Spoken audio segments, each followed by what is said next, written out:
पंचम अध्याय का तृतीय पाद चल रहा है। अंचेर लुक दिक् शब्देभ्यः की निवृत्ति है ही। सप्तमी पंचमी प्रथमांतेभ्यः दिग्देशकालेषु वर्तमानेभ्यः अंचत्यन्तेभ्यः दिक् शब्देभ्यः उत्तरस्य अस्ताति प्रत्ययस्य लुक् भवति। अर्थ बोलिए क्या हुआ? प्रथमांतेभ्यः दिग्देशकालेषु वर्तमानेभ्यः अंचत्यन्तेभ्यः प्रातिपदिकेभ्यः उत्पन्नस्य अस्ताति प्रत्ययस्य लुक् भवति। कहते हैं दिग्देश में वर्तमान प्रथमांत पंचम्यंत सप्तम्यंत जो भी हैं, ऐसे जो अंचत्यंत जो दिशावाची शब्द हैं उनसे जब अस्ताति प्रत्यय होगा तो उसका क्या हो जाएगा? लुक् हो जाएगा। जैसे प्राची शब्द है अंचत्यंत है, ठीक है ना, तो ऐसे शब्द लेंगे। तो प्राच्याम दिशि वसति, प्राची शब्द है ना, प्राची प्रतीची उदीची ये सब शब्द हैं। तो जो अंचत्यंत जो प्रातिपदिक है जिनका तीनों में प्रयोग होगा, जिनका तीनों में, जैसे उदीची का होता है, प्रतीची का नहीं होता किंतु उदीची का होता है। तो जो अंचत्यंत दिग्देश काल में वर्तमान सप्तम्यंत पंचम्यंत प्रथमांत प्रातिपदिक हैं उनसे भी अस्ताति प्रत्यय तो आएगा किंतु उस प्रत्यय का क्या हो जाएगा? लुक् हो जाएगा। तो प्राच्याम दिशि वसति इति प्राग वसति, प्राग आगतः, प्राग रमणीयम। तो कैसे होगी सिद्धि?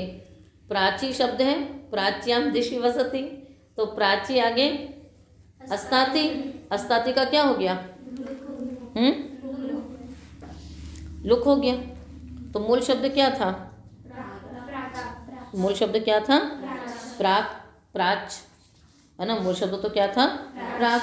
किंतु अब वही क्या था आपका, जब दिशार्थ में करेंगे तो आपने प्राची विग्रह कर दिया, और जब देश करोगे तब तो प्राक देशे वसति, तब क्या करोगे? प्राक देशे वसति। और काल में भी करोगे तो भी प्राक काल है ना, तो प्राची सप्तमी का एक वचन रह जाएगा।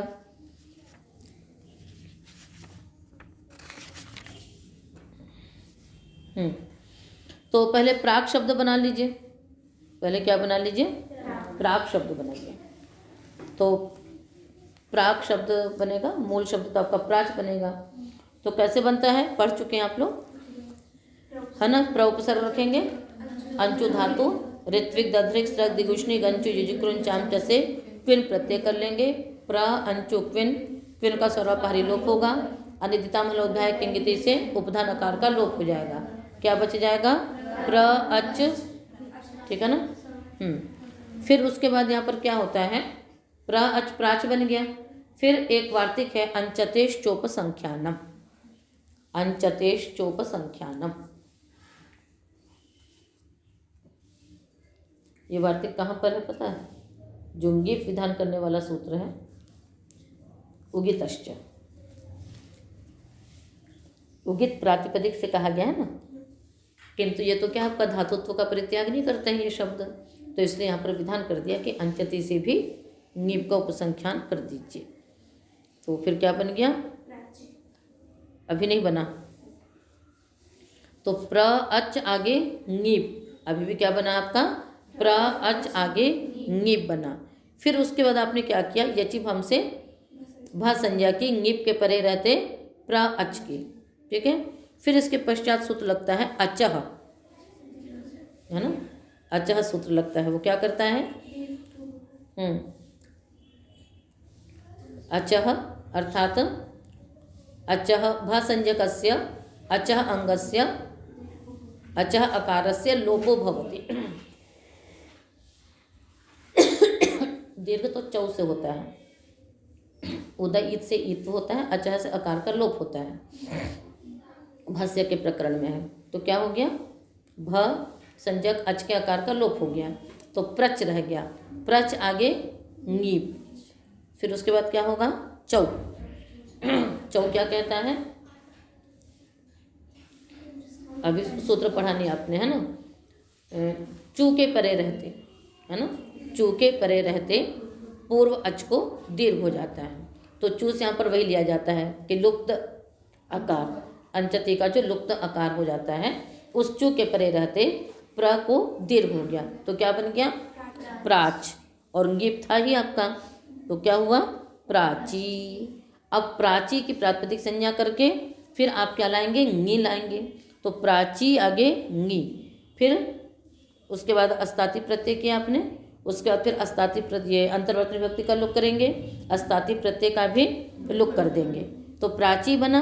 अब उसके पश्चात सूत्र लग जाएगा लुक तद्धित लुकी, है ना। तद्धित लुकी सति स्त्री प्रत्ययस्यापि लुक भवति।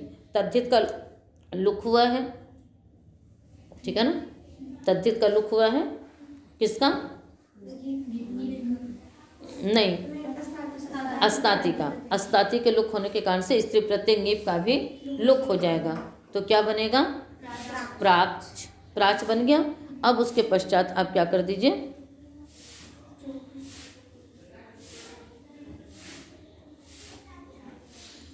है ना। अब इतने में ही कार्य नहीं खत्म हो रहा है। अब आपने क्या किया, जहाँ पर देखिए कि जब आपने, आ जाओ कनिष्का, जब आपने तद्धित का लुक किया, ठीक है ना, ठीक से बंद करो ना उसको, हाँ। जब आपने इस तद्धित प्रत्यय का लुक किया तो स्त्री प्रत्यय का लुक हुआ। अब जब स्त्री प्रत्यय का लुक हो गया तो स्त्री प्रत्यय के कारण से उसकी भाषंज्ञा हुई थी, ङीप के कारण से प्र अच की भाषंज्ञा हुई थी। अब जब ङीप ही चला गया तो भाषंज्ञा का भी अभाव हो गया। जब भाषंज्ञा का अभाव हो गया तो अचह से जो लोप हुआ था वो भी दिखने लग गया, ठीक है। और जब वो दिख गया तो चौ से जो दीर्घ हुआ था वो भी समाप्त हो गया। चौ से जो दीर्घ हुआ था वो भी समाप्त हो गया। अब क्या रह गया? प्र अच, ठीक है। अब आकाश सामने दीर्घ से दीर्घ हो गया तो फिर प्राच बन गया। आया समझ में? जब तक प्राची है आपका वहां तक ठीक है, किंतु यहाँ पर अभी आपका क्या चल रहा है? जब आपने प्राची से अस्ताति प्रत्यय कर लिया और फिर उस अस्ताति प्रत्यय का क्या कर दिया, जब तक नहीं किया था तब तक ठीक है, आप प्राची प्राची इत्यादि आप बोलते रहते हैं, किंतु जब आपने प्राची से अस्ताति प्रत्यय कर लिया किस अर्थ में? वही दिग्देश काल इत्यादि वाले में, तब क्या हो गया? अस्ताति प्रत्यय का लुक हो गया। उसके लुक होने के कारण से फिर जो स्त्री प्रत्यय था लुक तद्धित लुकी से, उसका भी लुक हो गया, उसका भी क्या हो गया? लुक हो गया। जब स्त्री प्रत्यय का लुक हुआ तो तन्निमित्तक जो अच की भाषंज्ञा हुई थी वो भी क्या हो गया? समाप्त हो गई, भाषंज्ञा नहीं रही। जब भाषंज्ञा नहीं रही तो अचह के आकार का जो लोप हुआ था वो भी क्या हो गया? नहीं हुआ। आपको अच दिखाई दिया। जब अच दिखाई दिया तो चौ नहीं लगा, क्योंकि चौ लुप्त आकार को ही परे रहते ही दीर्घ करता है, तो यहाँ पर तो अच दिखाई दे रहा है, तो अब कैसे दीर्घ होगा? अब आकाश सवर्ण दीर्घ से दीर्घ कर लेंगे। तो यहाँ पर जो आपको जब प्राग वसति वाला जब रूप बनेगा तब किससे दीर्घ रहेगा? आकाश सवर्ण दीर्घ से होगा। तब प्राग वसति प्राग आगतः प्राग रमणीयम बनेगा। और प्राची जब केल प्रयोग करेंगे तब आपकी सिद्धि की प्रक्रिया वही रहेगी कि अचह से आकार का लोप, चौ से दीर्घ, प्राची। तो पहले आपने उस प्रकार से प्राची बना लिया, पर जब प्राची से जब अस्ताति प्रत्यय करेंगे तब वो सारा काम, उसके हटने पर वो हटा, उसके हटने से वो हटा, उसके हटने से वो हटा, वही निमित्ता पाए निमित्तिनोप्य पाया, एक के बाद एक के बाद एक के बाद एक के बाद एक लगता चला गया और फिर लेकर के आपका वही प्राच रह गया। ऐसी सिद्धि देखी थी कभी? इतने लंबी प्रक्रिया वाली सिद्धियां नहीं देखी थी, है ना। यहाँ तक तो था कि तद्धित के लुक होने पर स्त्री प्रत्यय का भी लुक हो गया था, किंतु उसके लुक होने पर तन्निमित्तक जो कार्य हो रहा था भाषंज्ञा इत्यादि वो भी नहीं होगी, फिर उसके कारण से जो दीर्घ हो रहा था वो भी हट गया और फिर अपना आकाश सवर्ण दीर्घ आ गया, है ना। तो इस प्रकार से ये फिर अभी तो अभी प्राच रह गया। अब आप इसकी स्वाद्युत्पत्ति करेंगे, फिर तद्धित अष्टस्वरी विभक्ति से अव्यय संज्ञा होगी, प्रत्यय लक्षण से तो माना ही जाएगा। फिर अव्यय दाव सुपह से उसका लोक करेंगे, किंतु पुनः प्रत्यय लक्षण से उसकी पद संज्ञा करेंगे, पद संज्ञा करके चौकू से कुत्व करेंगे और वावसाने से चर्त्व विकल्प करके प्राग वसति यह प्रयोग करेंगे, ठीक है। ठीक इसी प्रकार से सिद्धि की प्रक्रिया किसमें रहेगी? सप्तम्यंत में, पंचम्यंत में और प्रथमांत में। केवल बस आपकी अंतर्वर्तन विभक्ति तो बदलनी है, शेष प्रक्रिया वही रहनी है। तो अंचेरलुक सूत्र जो है उसका यह कार्य याद रखेंगे, याद रहेगा। जितना सुनने में आसान है उतनी ही इसकी प्रक्रिया थोड़ी सी है ना, जलेबी की तरह सीधी है ना। उपर्युपरिष्टात्, उपर्युपरिष्टात् प्रथमा का एक वचन। पंचमी यहाँ पर बोलना नहीं जल्दी, ठीक है, क्योंकि सभी प्रत्यय आपके पंचम्यंत का भ्रम दे रहे हैं। उपर्युपरिष्टात् प्रथमा का एक वचन। उपरिश्च उपरिष्टश्च इति उपरि उपरिष्टात्। उपरि उपरिष्टात् इत्येतौ शब्दों निपात्येते अस्तातेः अर्थे। अब आपकी सरल प्रक्रिया आ गई। और जगह भी ऐसे ही होता है ना, 2-3 सूत्र तक तो पूरा उसको लेके चलते हैं। अब अस्ताति का अर्थ क्या है? पूरा वही दिग्देश काल में वर्तमान इत्यादि पूरी प्रक्रिया ना बोल करके हमने क्या कर दिया? अस्तातेः अर्थे। तो उपरि उपरिष्टात् ये 2 शब्द निपातन किए जा रहे हैं अस्ताति अर्थ में, यानी वही सप्तम्यंत पंचम्यंत प्रथमांत से दिग्देश काल में वर्तमान। अब आगे क्या निपातन है उसको देखिए। तो यहाँ पर क्या है? ऊर्ध्व शब्द को उप आदेश, ऊर्ध्व शब्द ऊर्ध्वायाम दिशि वसति, विग्रह क्या करोगे? ऊर्ध्वायाम दिशि वसति। पन्ना पलट गया कनिष्का का। ऊर्ध्वायाम दिशि वसति इति उपरि वसति, उपरि आगतः उपरि रमणीयम, उपरिष्टाद् वसति उपरिष्टात् आगतः उपरिष्टात् रमणीयम। तो क्या है स्थिति? ऊर्ध्व शब्द को उप आदेश कर लिया और प्रत्यय कौन सा करेंगे? रिल। क्या प्रत्यय करेंगे? रिल।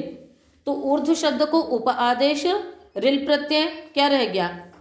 ऊपरी। और उसमें रिष्टातिल प्रत्यय कर देंगे तो क्या हो जाएगा? उपरिष्टात्। उपरि उपरिष्टात्। तो अर्थ तो वही रहेगा सारा। उपरि वसति उपरि आगतः उपरि रमणीयम, उपरिष्टात् वसति उपरिष्टात् आगतः उपरिष्टात् रमणीयम। किंतु अर्थ इसमें वही दिशा काल। और उसमें कहीं कहीं ऐसा भी है कि कोई शब्द केवल दिशा में भी वर्तमान हो सकता है, केवल काल में भी हो सकता है, केवल देश में भी हो सकता है। ये जरूरी नहीं कि सभी तीनों में ही हो, पर जहाँ जहाँ जो शब्द जब जिस अर्थ में विद्यमान है उसके हिसाब से कर लेंगे। पश्चात प्रथमा का एक वचन। अनुवृत्तियां सब वही है। पश्चात इत्ययम शब्द निपात्यते अस्तातेः अर्थे।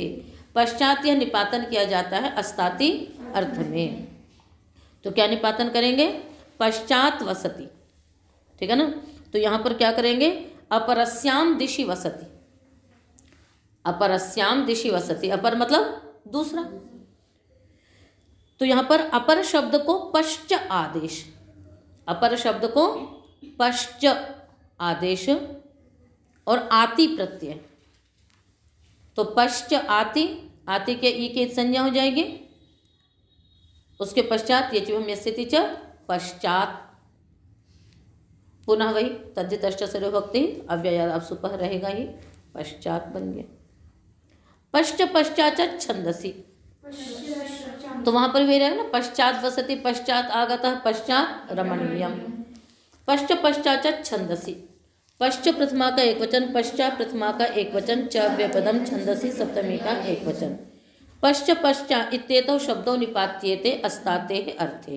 पश्च पश्चात ये 2 शब्द निपातन किए जाते हैं वेद विषय में अस्ताति के अर्थ में, ठीक है ना। और चकार से पश्चात भी रहेगा।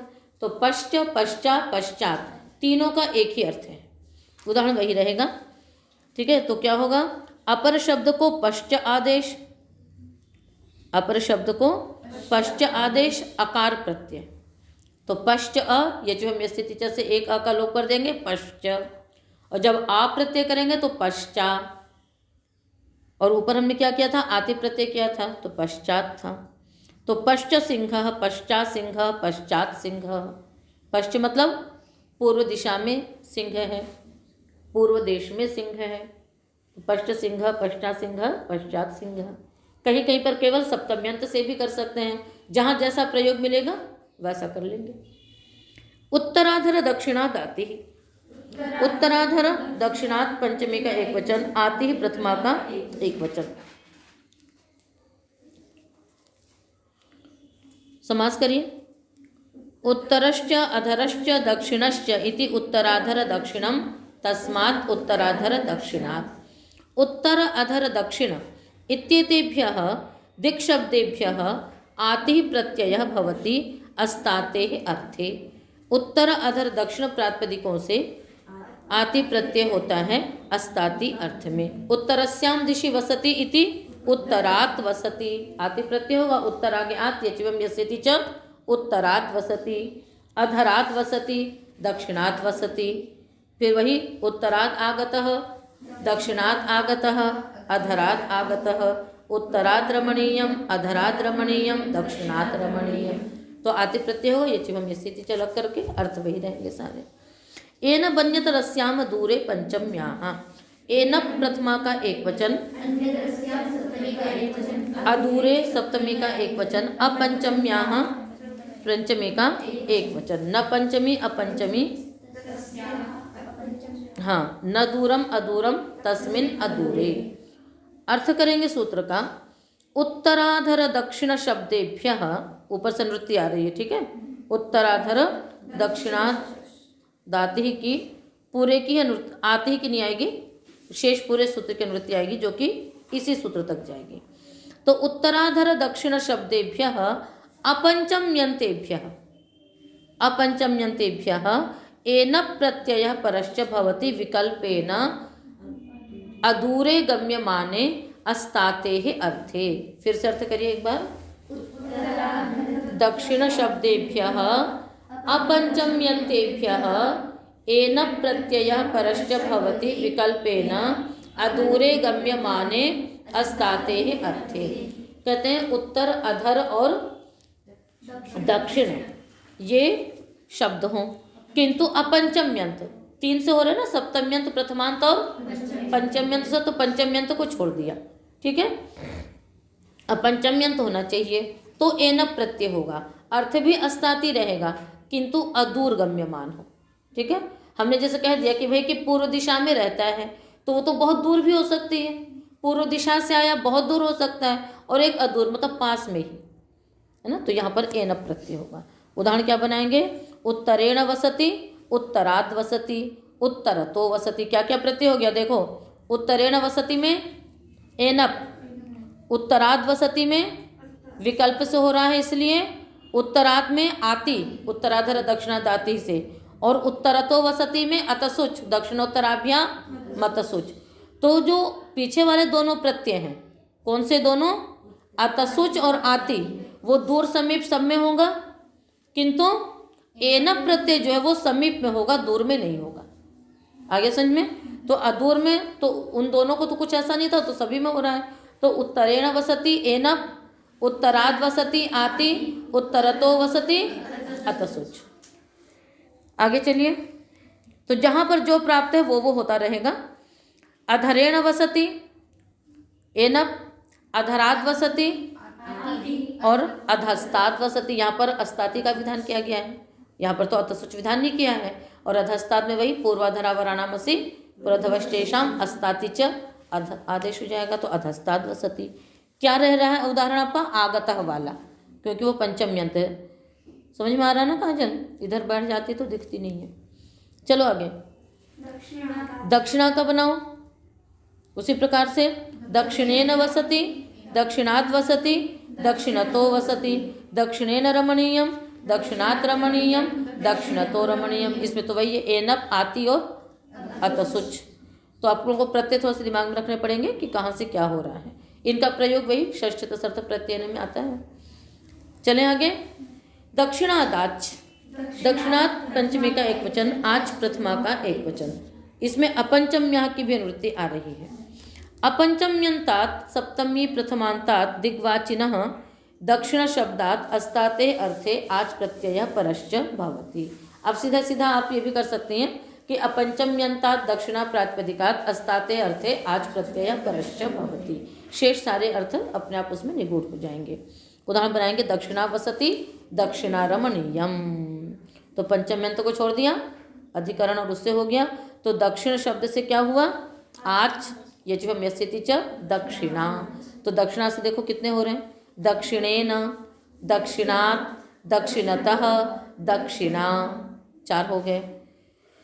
आही च दूरे, अभी एक और बच रहा है। दक्षिणात की अनुवृत्ति अगले सूत्र में जाएगी 37 तक, और आज की अनुवृत्ति 38 तक जाएगी। अर्थ करेंगे सूत्र का, करिए अर्थ। अपंचम्यंतात् दक्षिण शब्दात् आही प्रत्यय परश्च भवति, चकारत आच्च अस्ताते अर्थे दूरे वाच्ये। यदि दूर अर्थ विधेय हो रहा हो तब क्या हो जाएगा, आही प्रत्यय और हो जाएगा। तो क्या बन जाएगा, दक्षिणा ही वसति, दक्षिणा वसति, दक्षिणा ही रमणीयम, दक्षिणा रमणीयम। चकार से आज प्रत्यय भी हो रहा है, आही च दूरे, इसलिए। तो कितने सारे हो गए, दक्षिण शब्द से 5 हो गए। दक्षिणतः, दक्षिणा, दक्षिणेन, दक्षिणा और दक्षिणा ही, इतने सारे हो गए। उत्तराच्च, आही च दूरे की अनुवृत्ति आ रही है। अर्थ करिए सूत्र का। अपंचम्यंतात् उत्तर शब्दात् आज आही इत्येतौ प्रत्ययौ भवतः। ठीक है, अपंचम्यंत उत्तर शब्द से आज आही प्रत्यय होते हैं, दूरे वाच्ये अस्ताते अर्थे। जैसे दक्षिण से हो रहे थे वैसे इससे भी हो जाएंगे कि उत्तर प्रातिपदिक से भी आही और आज प्रत्यय होंगे दूर अर्थ में, अस्ताति अर्थ में। बना लो, उत्तरा वसति, उत्तरा ही वसति, उत्तरा रमणीयम, उत्तरा ही रमणीयम। मतलब दूर में है ना, एक पास का होता है एक दूर का, तो दूर में ये प्रत्यय हो गया। पूर्वाधरावराणामसि पुरधवश्चैषां, पूर्वाधरावराणाम षष्ठी का बहुवचन, असि लुप्त प्रथमांत निर्देश, पुरधवः प्रथमा का बहुवचन, च अव्ययपदम, एषां षष्ठी का बहुवचन। पूर्वश्च अधरश्च अवरश्च इति पूर्वाधरावराः, तेषां पूर्वाधरावराणां। पुश्च अधश्च अवच इति पुरधवः। अर्थ करेंगे सूत्र का। पूर्व अधर अवर इत्येतेभ्यः सप्तमी पंचमी प्रथमान्तेभ्यः असि प्रत्ययः भवति अस्ताते अर्थे। एक अर्थ क्या, योग विभाग करेंगे पहले। ठीक है, पूर्वाधरावराणामसि का अर्थ करेंगे हम लोग पहले कि वही दिग्देश कालेषु वर्तमानेभ्यः सप्तमी पंचमी प्रथमान्तेभ्यः पूर्व अधर अवर इत्येतेभ्यः शब्देभ्यः अस्तातेरर्थे असि प्रत्ययः परश्च भवति। पुरधवश्च एषां यथासंख्यम आदेशो भवति। कहते हैं कि वही दिग्देश काल में वर्तमान सप्तमी पंचमी प्रथमांत से पूर्व अधर अवर शब्दों से असि प्रत्यय होगा, और जब असि प्रत्यय होगा तो उनको क्रमशः पुर अध अव ये आदेश भी होंगे। यानी असि प्रत्यय किसी और सूत्र से नहीं हो रहा है, अपितु इसी सूत्र से पहले असि प्रत्यय होगा और फिर उसको ये आदेश भी हो जाएंगे। तो उदाहरण बनाएंगे हम। पूर्वस्याम दिशि वसति इति पुरो वसति, पुरः आगतः, पुरो रमणीयम। यहाँ पर पूर्वस्याम दिशि वसति, पूर्व शब्द से आप असि प्रत्यय करेंगे, असि को पुर आदेश करेंगे, अस उसमें मिल जाएगा तो पुरस बन जाएगा। तो पुरः वसति, पुरः आगतः, पुरो रमणीयम। अधो वसति, अधः आगतः, अधो रमणीयम। अधर से अधादेश हो गया। और अवो वसति, अव आगतः, अवो रमणीयम। ठीक है। अस्ताति च, अस्ताति सप्तमी का एक वचन, च अव्यय पदम। ठीक है, क्या अर्थ हो जाएगा। ऊपर से अनुवृत्तियाँ आ रही हैं, वही सब पहले अर्थ कर चुके हम लोग। पूर्वाधरावराणामसि पुरधवश्चैषां की अनुवृत्ति आ रही है। अर्थ करेंगे सूत्र का। अस्ताति प्रत्यये च परतः पूर्वाधरा, हाँ, सप्तमी पंचमी प्रथमांतानां पूर्वाधरावराणां क्रमशः पुर अव अध इत्येते आदेशाः भवन्ति। अस्ताति प्रत्यय के परे रहते भी सप्तम्यंत पंचम्यंत और प्रथमांत पूर्व अधर अवर को पूर्व अध अव आदेश हो जाते हैं। उदाहरण वही बनेंगे। पहले कर चुके हैं आप। पुरस्ताद वसति, पुरस्ताद आगतः, पुरस्ताद रमणीयम। विभाषा वरस्य, विभाषा प्रथमा का एक वचन, अवरस्य षष्ठी का एक वचन। अस्ताति प्रत्यये परतः अवर शब्दस्य अव आदेशः विकल्पे न भवति। अस्ताति प्रत्यय परे हो तो अवर शब्द को अव आदेश विकल्प से होता है। अन्यों को तो नित्य होगा पर अवर को विकल्प से होगा। तो क्या क्या बन जाएगा? अवस्थात वसति, अवरस्ताद वसति, अवस्थाद आगतः, अवरस्ताद आगतः, अवस्थाद रमणीयम, अवरस्ताद रमणीयम। प्रत्यय कैसे हो रहा वो आपको समझ में आ चुका है। यहाँ पर केवल अस्ताति प्रत्यय के परे रहते जो आदेश नित्य हो रहे थे पूर्व सूत्रों से, यहाँ पर अवर शब्द को विकल्प से वो आदेश होता है। तो यह एक प्रकरण आपका समाप्त हुआ, जो कि आप इसको चाहे अतसर्थ प्रत्यय का प्रकरण कहें चाहे अस्ताति प्रत्यय प्रकरण कहें, क्योंकि इसी अर्थ में जैसे वहाँ पर था कि पहले एक अर्थ में मतु प्रत्यय कर दिया, फिर उसी मत्वर्थ में कई प्रत्यय चले। इसी प्रकार पहले हमने अस्ताति प्रत्यय कर लिया, फिर उस अस्ताति के अर्थ में अन्य प्रत्यय होते चले गए। तो इन सब का प्रयोग, इसमें जितने भी शब्द बन रहे हैं वे दिशा को भी कह रहे हैं, काल को भी कह रहे हैं, देश को भी कह रहे हैं। इसीलिए पूर्व शब्द के सभी अर्थ आपके होते ही हैं और इनका प्रयोग इन सबके योग में षष्ठी विभक्ति होती, षष्ठी तसर्थक प्रत्यय से। तो इस प्रकार से ये प्रकरण समाप्त हुआ। आज का पाठ इतना ही रखेंगे, शेष आगे पाठ में।